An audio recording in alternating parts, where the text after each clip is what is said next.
Adarsh Sengupta and you are watching Tech Talks. Before we begin, I would request you to like the video and subscribe to my channel and press the bell icon so that you never miss any notification as soon as I upload a new video.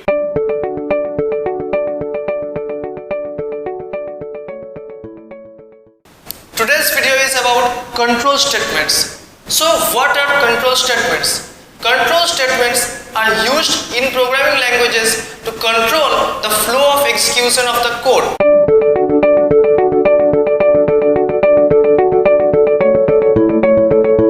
What are selection control statements? Selection control statements allows to control the flow of execution of a program depending on conditions that are only known during the runtime. In most programming languages, there are two types of selection control statements, if and switch case. So now let's see each of these.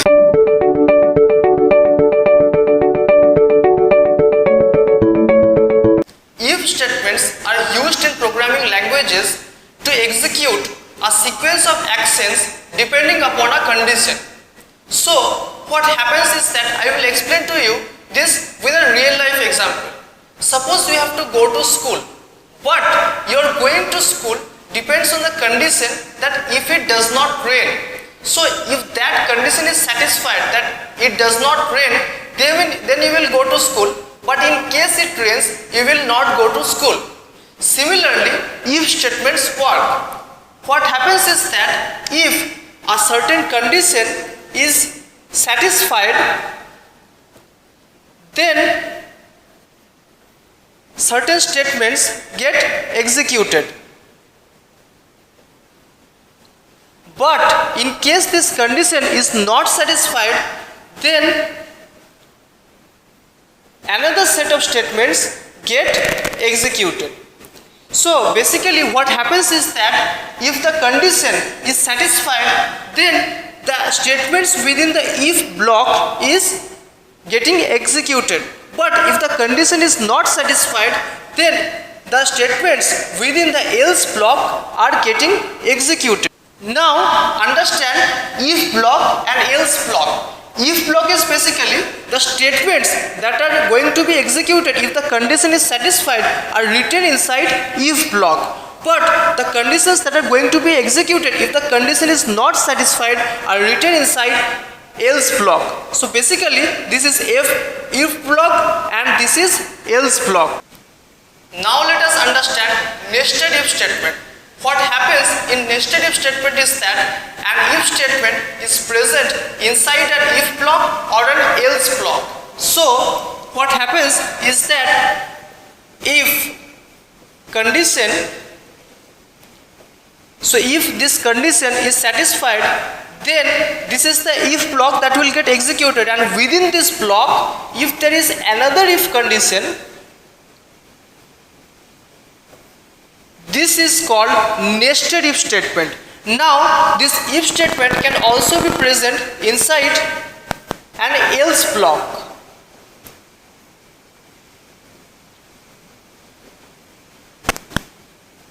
So both these situations are nested if statements. So if an if statement is present in an if block or an else block, then it is called a nested if statement. That is, an if within an if is called a nested if statement. Let us understand nested if statement using a real life example. Previously I had given you an example that you will go to school depending on the condition that if it does not rain. Now, if it does not rain and also your friend is going to school, then you are going to school. So, if it does not rain, if that condition is satisfied, then it is checked that if your friend is going to school, in that case, you will go to school. In that way, nested if statements work. Now, let us see another variation of if statements and one of the most used constructs of if statement, that is if else if ladder. So what happens in if else if ladder is that if there is a condition,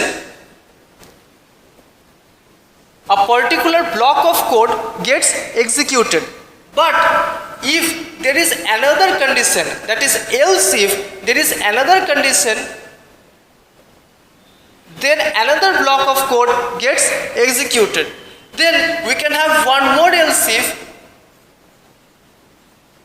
condition, another block of code will get executed, and after all the conditions are checked, at last if any of the conditions are not satisfied, then the else block will get executed. This is what if-else-if ladder is. In if-else-if ladder, more than one conditions are being checked and statements are executed depending on which condition is being satisfied.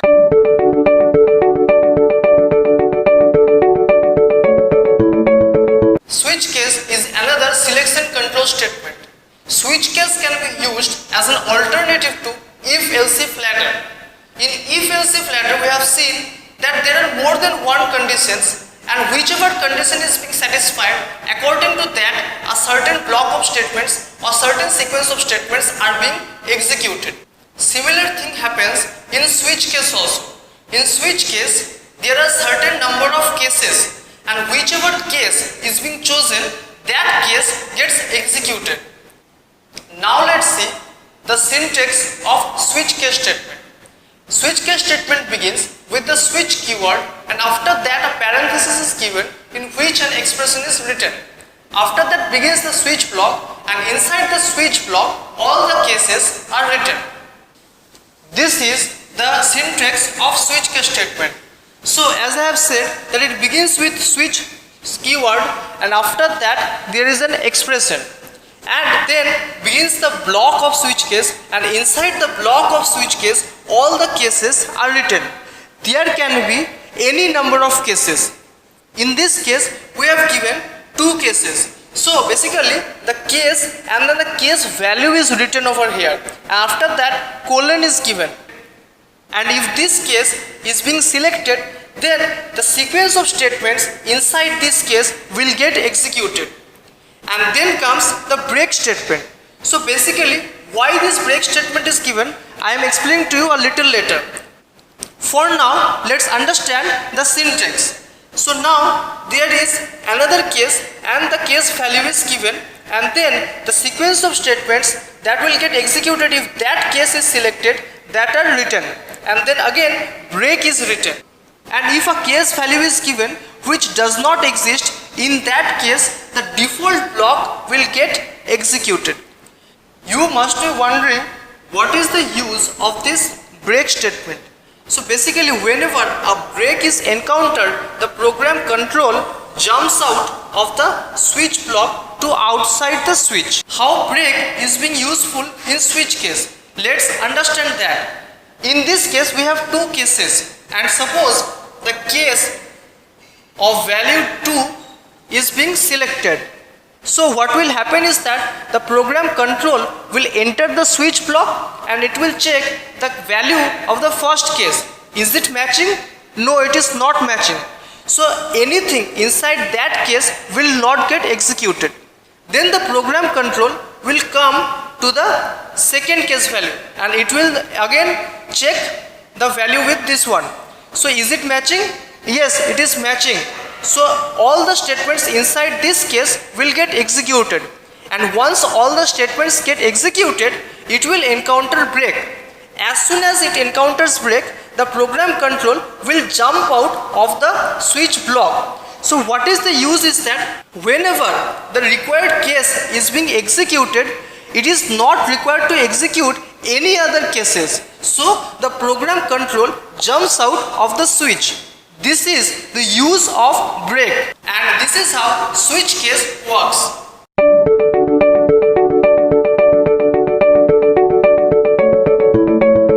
Iteration statements is quite a big topic, and I have made a separate video on that. The link to that video is given in the card above. You can check that out. But here I will explain to you in brief about iteration statements. The word iteration means repetition. And whenever a certain block of statements are needed to be repeated for a definite number of time, iteration statements are used. In programming language, iteration statements are known as loops. Basically, there are three loops: for loop, while loop, and do while loop.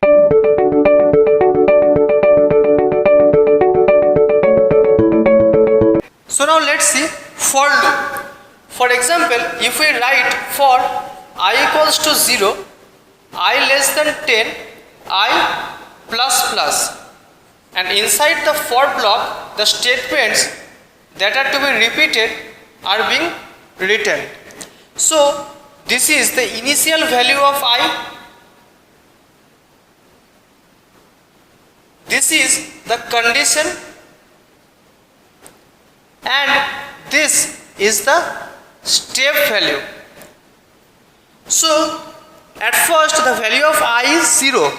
So if the condition is being checked, if 0 is less than 10, and yes, it is less than 10, so the statements are repeated for the first time. Then what happens is that the control comes over here and it increases the value to plus 1, because I plus plus means I plus 1. So it increases the value of I to plus 1, that is 0 plus 1 equals to 1. So now the value of I is 1, and then it checks the condition, is 1 less than 10? Yes. Then again these statements are repeated for the second time. Again the control comes over here and it increases the value of I by 1. So now the value of I is 2, and it checks, is 2 less than 10? Yes. So again the statements are being executed. So how many times this getting executed? So it will execute for 2, 3, 4, 5, 6, 7, 8 and till 9, because till 9 the condition will be satisfied that it is less than 10. But as soon as the value of I becomes 10 and then the condition is checked that is 10 less than 10, so it is not being satisfied. So the loop is broken and the control comes out of the loop. So this is how for loop works.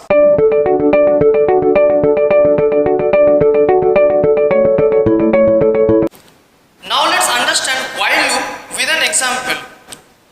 Suppose the value of I at first or initially is 0 and the condition is that I less than 10, and inside the while block the statements that are to be repeated are written, and after that the step count is given. So what happens is that initially the value of I is 0, so it is taking the condition that if 0 is less than 10 or not, and it is being satisfied, so these statements are being executed once. Then the value of I is incremented by 1, and after that it is again checking that if 1 is less than 10, yes, the condition is satisfied, these statements are executed once more. Again the value of I is incremented and it is checking if 2 is less than 10, yes, it is satisfied, so these statements are executed once more, and it will get executed till this condition gets satisfied. So this is how while loop works.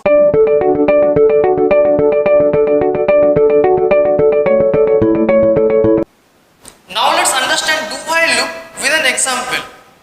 Now for suppose the value of I initially is 0, do while loop begins with do keyword, and after that the block of do is written. Inside this block all the statements that are to be repeated are written, and also the step count is written, and outside the do block the while condition is written.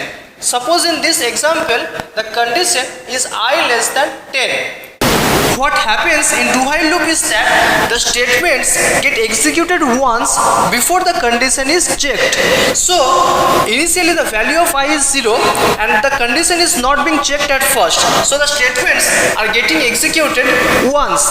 After that the value of I is incremented by 1, and then the condition is checked, is 1 less than 10, yes, it is satisfied, so the statements are again executed. Now again the value of I is incremented, now it is 2, so now it is checked, is 2 less than 10, yes, it is satisfied, so the statements are repeated once more. So this will continue until the condition is satisfied.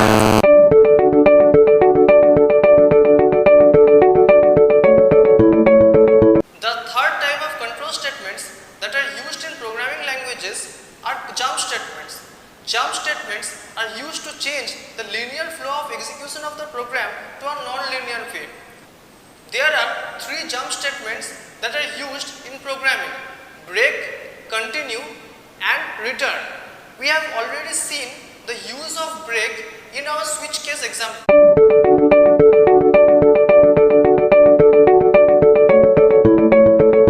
Whenever a break is encountered, the program control jumps out of the block to outside the block. That is, all the statements inside the block that are written after break are ignored and the program control jumps out of the block. So this is the use of break statement.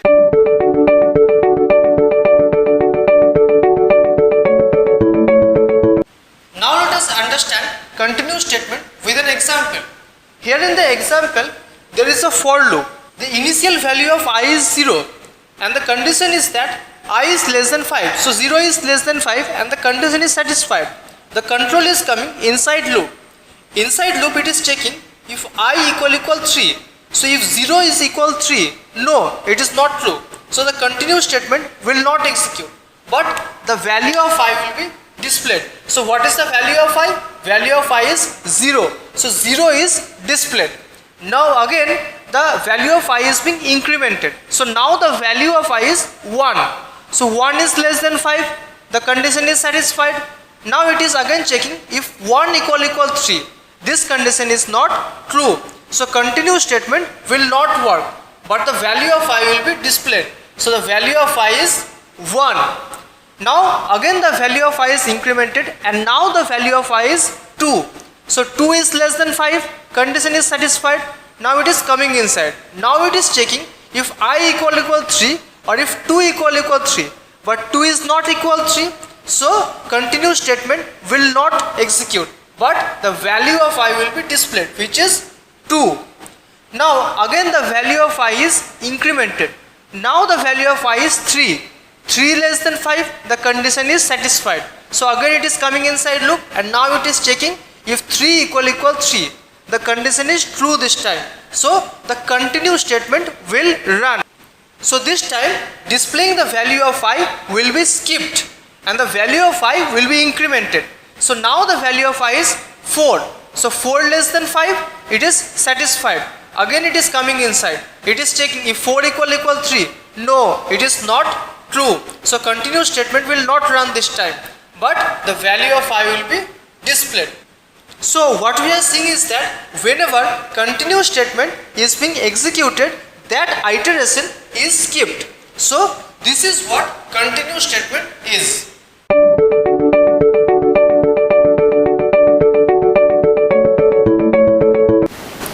There is one more jump statement, return. Return, as the name suggests, returns a certain value. Return is used at the end of a function. So at the end of a function, when we are required to return a certain value, we use return statement. So that's all from control statements. That's all for today. Please like the video and subscribe to my channel and press the bell icon so that you get notified each time I upload a new video.